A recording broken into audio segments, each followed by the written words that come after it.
A very warm welcome to all of our attendees this morning. Obviously, the first thing we want to start off with is the tips to continually prevent COVID-19. And this would be things like washing your hands regularly with soap and water for 20 seconds. If this is not available, please use an alcohol-based hand sanitizer.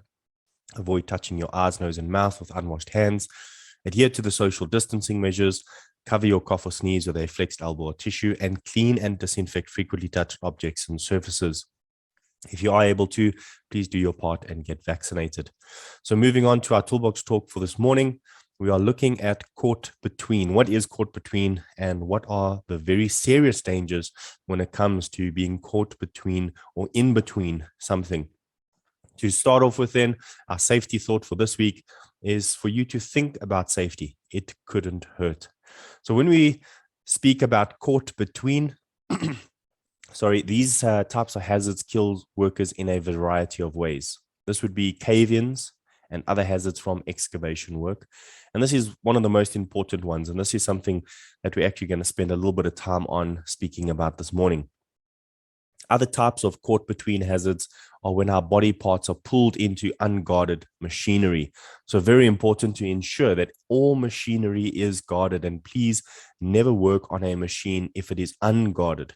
If you are doing maintenance on a machine, ensure that your lockout, tagout systems are in place to prevent the accidental starting of that machine and then potentially pulling you in and seriously injuring yourself. Also, if you're standing within a swing radius of cranes or other construction equipment, where you can then be caught between the crane, the pendulum movement of the actual crane, the jib or the boom, or anything that is attached to the crane, perhaps even the load, and then caught between that and some other object. Then also caught between equipment and fixed objects. So any equipment such as moving machinery, or like forklifts, or anything that is moving around you, and then anything that is fixed like a wall, rocks, or anything like that, that could potentially have that caught between danger. And what would happen is obviously you would get seriously injured. Most people that are caught between on serious instances actually end up paralyzed, have serious injuries, or even die. And so this morning, we want to talk about caught between hazards, specifically looking at plumbers in excavation and trenching. Now, excavation hazards are obviously common in the plumbing industry, but what you might not know is that plumbers are more than twice as likely to be killed as workers in any other type of construction work due to excavation hazards. So excavations and trenches are unstable by nature, and many types of serious hazards exist when doing this type of work. Now, if you're not exposed to this type of hazard, perhaps you will be exposed later on, but maybe we can then ask the question, if you're not exposed to this, what can go wrong on an excavation? Well, the first and most important risk that we are going to be looking at are cave-ins, which suffocate or crush workers.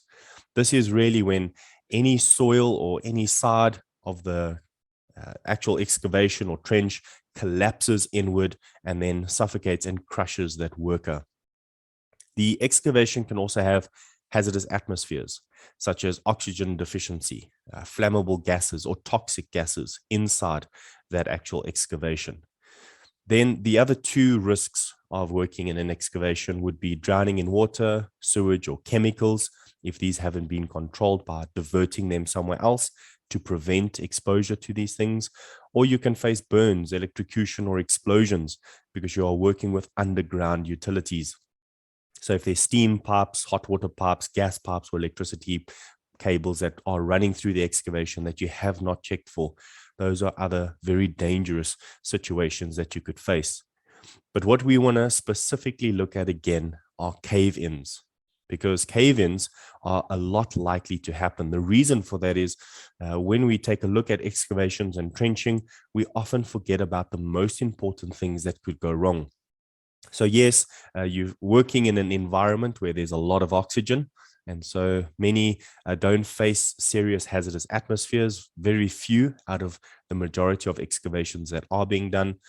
Normally, you are trying to fix a burst pipe and things like that, but there's not that much water, that much sewage, or that much chemicals in these environments. So again, that's a smaller percentage. And then majority of you are checking for additional services such as your utilities, gas, water, electricity, or anything like that when doing your excavation. So again, that does happen, but it is still a small margin. So the highest risk, or the majority percentage-wise of what is actually going wrong, is the cave-ins on excavations. And this means you will be caught between the cave-in of soil and then obviously the excavation itself. So how do cave-ins happen?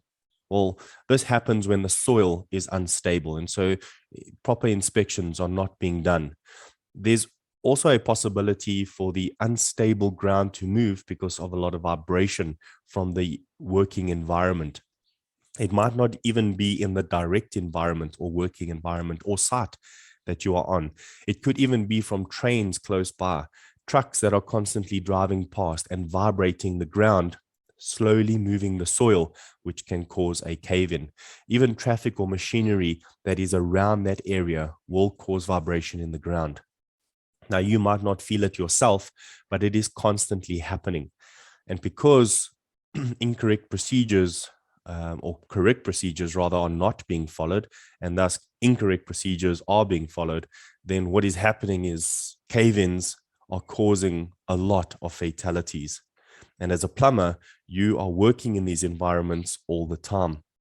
So when there's too much weight close to the sides of the excavation, this could also be excavated materials that are not being placed in the correct place, tools or equipment, or even materials that you're using being placed too close to the site or close to the entrance or even close to the edge of the excavation, creating unnecessary weight on the excavated sides, or even vehicles that are moving to and from in the site, even yourself, your buckies, delivery vehicles, or perhaps other vehicles on a site could be moving in and around this excavation.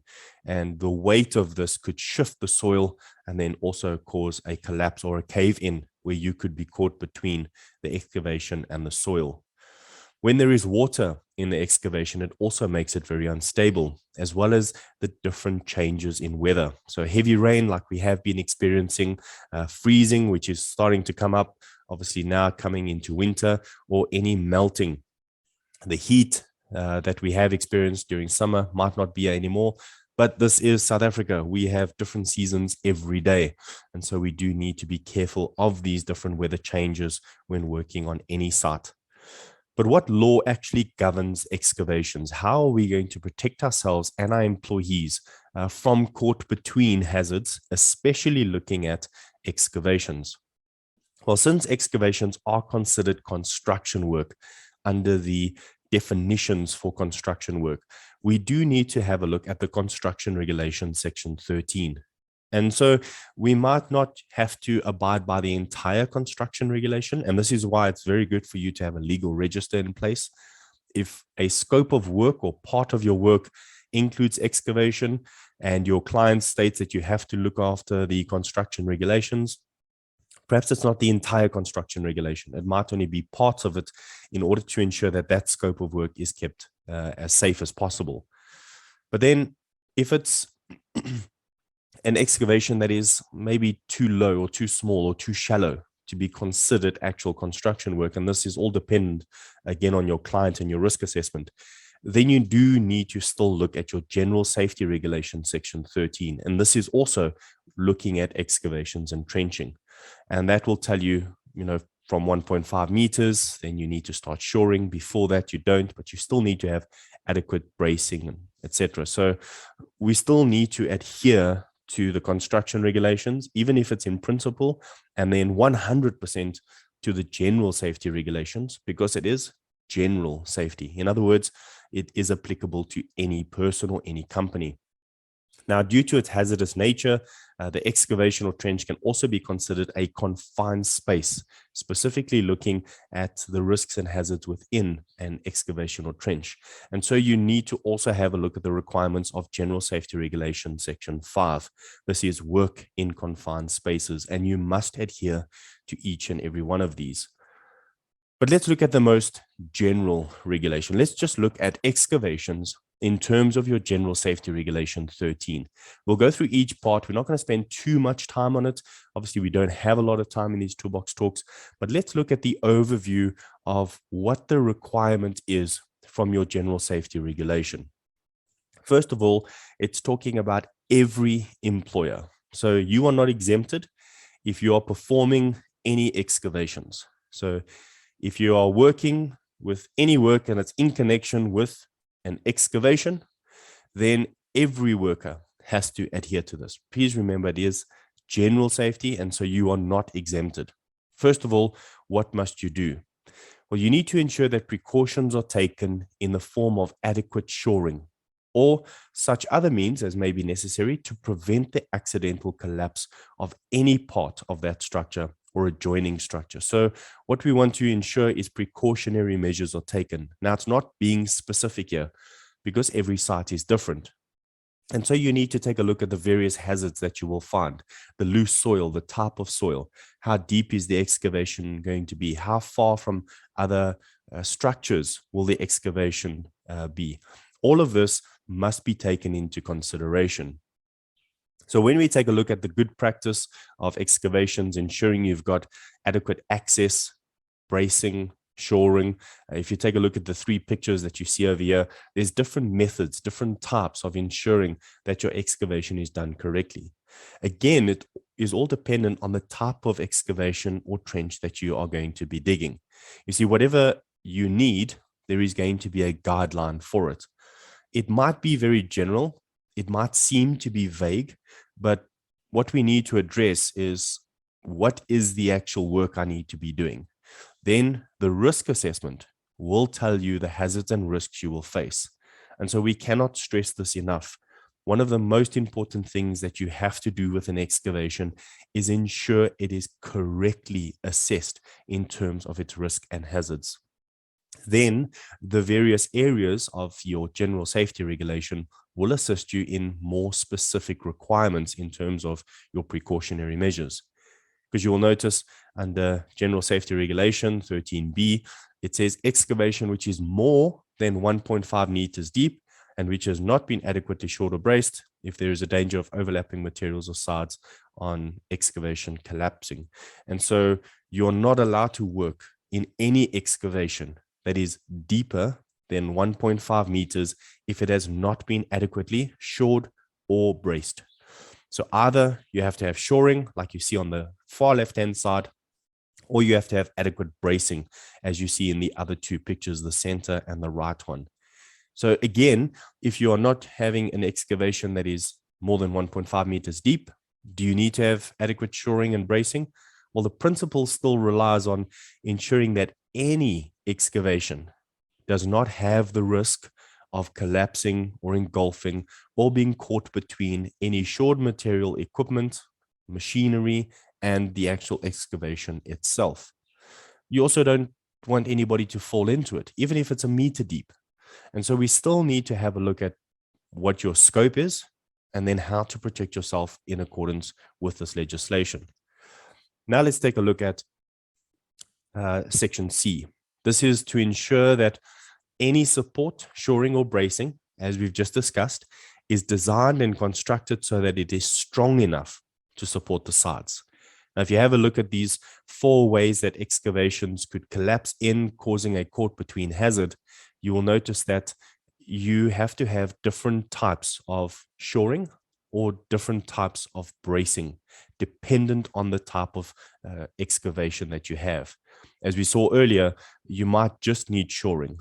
Well, if that's the case, that's fine if you have adequate space to have correct shoring. But a lot of times we do not have the space. We cannot take that amount of soil out. And so we need to dig, but then we need to brace it correctly in order to prevent the sides or even any, as you see on the top right-hand side, any excavated soil from falling back in. So not just the actual excavation itself collapsing, but even the soil that has been excavated from falling in to that excavation and engulfing a person who might be in there. Then we also want to ensure that the stability of adjoining buildings, structures, roads, or any thing that might be affected. You see that zone of influence that we are speaking about in terms of the actual excavation work being done. Now, if you had to shore, shoring means you would take the soil away from the sides. If you had to shore this, well, then that zone of influence would then increase even further. And so what we want to ensure that at the zone of influence, what is that? Where is that zone of influence? Where is that stability? And from the end of that zone of influence, we would then have an additional meter where we would put any excavated materials, as you see on the right-hand side, and you would have a proper roadway for any person or any vehicle to have any movement. Again, you would not want to put anything within that zone of influence. Now, the weight, as we mentioned earlier, of any materials, any tools, or any machinery that you might be using, if you place it into that zone of influence, is the shoring, is the bracing adequate? Is it strong enough to prevent that weight from breaking through the actual barriers or the bracing and then causing a collapse in the excavation? So you can see this is not something that can just be done in a few minutes. It's something that needs to be planned. It's something that needs to have proper safety management, risk management, and also daily inspections. Because things are changing all the time, we want to ensure that our employees are safe when working in these excavations. So we need to ensure the stability of anything inside the excavation as well as outside the excavation. Now, we did mention you need to ensure that underground services are also catered for. This is a very big problem when it comes, probably one of the second highest things that we saw within our industry. Now, we are not looking at any specific statistics out there. This is just our personal sites that we are working on with our clients who are plumbers. And we noticed that engulfing dangers, collapsing of excavations was our highest risk. And that's why we are considering it this morning. The second highest risk that we noticed was many plumbers are saying that the client has to pay additional money, obviously, for the location of any services in excavation. So either the client must prove that there's no services there, or if you need to then scan for services, then it's an additional cost on top of the quote. And we appreciate that. We understand that the machinery that you use in order to do this does cost you a lot. And so what we are finding is that the client is saying, well, it's your responsibility, because it is also your responsibility according to the law. It does state 100%. If you are the person doing the excavation, you must ascertain as far as is practicable. Now, again, we look at that definition, as far as is practicable. What is practical? What does it mean to be reasonable or practical when it comes to adhering to safety regulations? Well, it means that you cannot go bankrupt checking for services. So your client cannot expect that from you. But at the same time, you are also expected to do something that is reasonable and practical to locate any electricity, water, or similar services. And so this could be by taking a look at the blueprints of the company, maybe having a look at the layout and seeing where water or electricity points could possibly be moving through without needing to actually doing the scan. If it is possible and it's not going to cost you too much, scanning for the services is obviously optimal. That will give you 100% clarity. And this is really what we are trying to achieve. So again, you need to take a look if that is a possibility for you and speak to your client. Be open and honest. We have noticed some plumbers put it in very, very small writing right at the end of their quote, stating that underground services are not catered for. And so because it's such small writing, yes, you are protecting yourself in terms of contractual law, but actually what you are doing is you're just waiting for a fight between yourself and your client. Be upfront, speak to them, tell them that the services are not catered for. Do they have any idea if the services are there? Put it in writing, speak to your client, and see if there's a possibility that you can ensure 100% that there are no electricity, water, gas, or similar services in that area that could cause a risk to you or your employees. Not talking about it or hiding it in fine print is only going to cause you headaches later on. Now, we also take a look at Again, if it is more than 1.5 meters deep, you need to ensure that convenient and safe means of access is provided to an excavation. And if the excavation is more than 50 meters in length, obviously you need to have a safe means of access at intervals of not more than 50 meters. So throughout that entire section, we need to ensure that on both sides, depending on the length of our excavation, we have adequate and safe means of access. So here in this case, you will see a ladder, but oftentimes we do not set this up correctly. So we need to have it tied, braced. We also need to have it supported and secured correctly. So when we say adequate and safe, it means that nothing can happen to that access where it could cause an injury. You'll also notice that there is a minimum of 900 to 1 meter point of access for any ladders so that you can climb out of that excavation safely. You do not want to have to let go of the ladder before your foot has touched the ground. And so this works in very similar conjunction with working at an elevated platform. Any ladder must go past that platform at least 900 to a meter in order for you to adequately leave that ladder when your foot has touched the safe working platform. And so it's exactly the same in an excavation. Then every excavation, which is more than 1.5 meters deep, including all bracing and shoring, must be inspected by a person who is competent to pronounce on the safety thereof. Competency means somebody who is trained, qualified, and has the experience in that specific area. So somebody who is trained and qualified in excavations. They obviously must be able to understand the risks and dangers and then be able to protect all persons when working in this.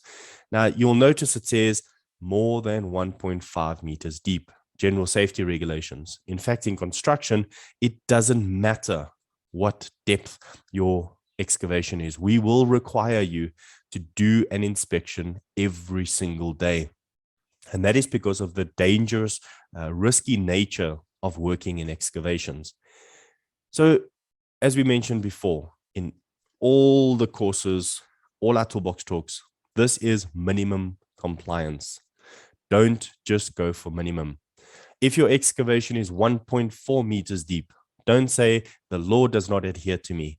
Rather put it in place. You can learn and benefit from those principles because an excavation that is 1.4 meters deep can still collapse. It can still cause danger. It can still cause the same risks. Why take the chance just because it's not minimum compliance?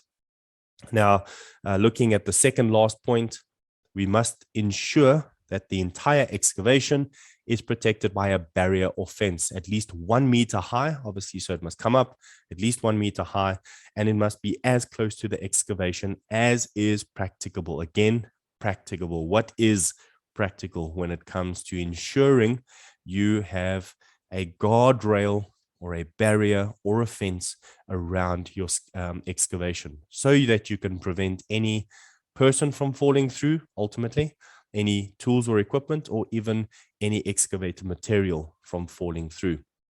So again, it depends on where you're working, how you're working, what is the excavation. It means a lot of planning must go into it.